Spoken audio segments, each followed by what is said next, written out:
Hey everyone, and welcome back to the channel where we explore timeless truths from the Bible with heart and clarity. Today, we're diving deep into a story that speaks to a powerful idea. Healing the parts of you that learn to survive instead of trust. We all have those moments, don't we? When life gets tough, we put up walls, rely on our own strength, and forget that there's a deeper, more profound way to navigate the storms. It's a human instinct, this drive to survive. But what if there's a path to healing those instincts, to transforming survival into genuine trust? Let's uncover a story that shines a light on this journey. A story about a fisherman named Peter, a stormy sea, and an extraordinary act of faith. Imagine this. It's late.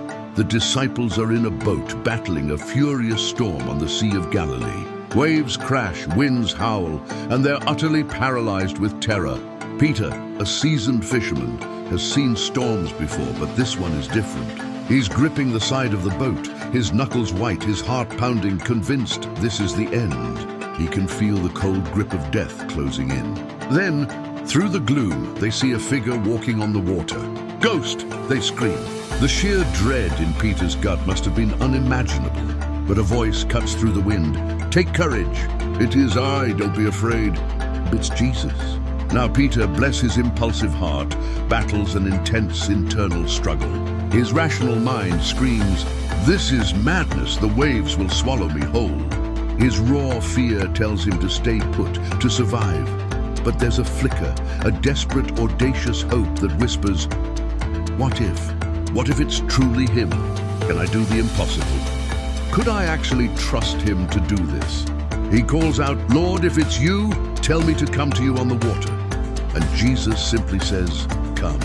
Peter's mind races. Is this real? Am I truly hearing this? He said, "Come." He actually said, "Come." I have to trust him. I have to believe. What happens next is astounding. Born from a ferocious internal battle, Peter, this rough fisherman, doesn't just step out. He forces himself inch by agonizing inch over the side of the boat. Every muscle in his body screams against it. His heart is a drum in his chest, his mind reeling with doubt. Yet he takes that terrifying leap of faith, an unprecedented act of trust. He steps out, one foot then the other. "I'm doing it, I'm actually doing it," he thinks, a mix of elation and disbelief. And he walks. He's walking on water towards Jesus. For a moment, the fear is overshadowed by wonder, by the impossible reality of it all. He's in a fragile trance, holding on to faith with every fiber of his being. His internal monologue is a desperate chant. Keep looking at him, keep looking at him. Don't look down, don't look away. Trust him, just trust him. But then something shifts, an insidious whisper of doubt. Peter's eyes, drawn by instinct, glance away from Jesus, the object of his trust. He sees the furious wind, feels the cold spray of the towering waves, hears the deafening roar of the tempest. His focus moves from the calming presence of Jesus to the sheer, overwhelming primal chaos all around him. The wind, the waves, I can't do this. My trust is failing, he thinks, his internal dam bursting. And in that instant, his deepest, most ingrained survival fears kick in, mercilessly. Doubt floods his mind, chilling him to the bone. Terror grips his heart.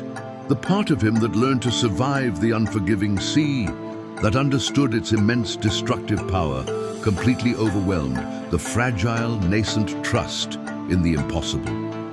The raw, primal fear of drowning, of being swallowed by the abyss, became an unbearable weight. "I'm going down!" This is it. I knew I couldn't. Why did I even try? My trust wasn't enough, he thinks. His last desperate thoughts before a guttural cry of pure dread escapes his lips. And he began to sink, swallowed by the waves, utterly convinced this was his end. Isn't that just like us? We step out in faith, we take a risk. We start walking towards something incredible, an act of burgeoning trust. But then, the winds of life pick up. The waves of uncertainty rise, and our old survival instincts kick in, powerful and unrelenting. We forget the calm and focus on the storm. We forget the presence that called us, and we start to sink into our deepest fears. our deepest insecurities because our trust wavers, the internal battle between what we know we should trust and what our instincts demand us to fear can be overwhelming.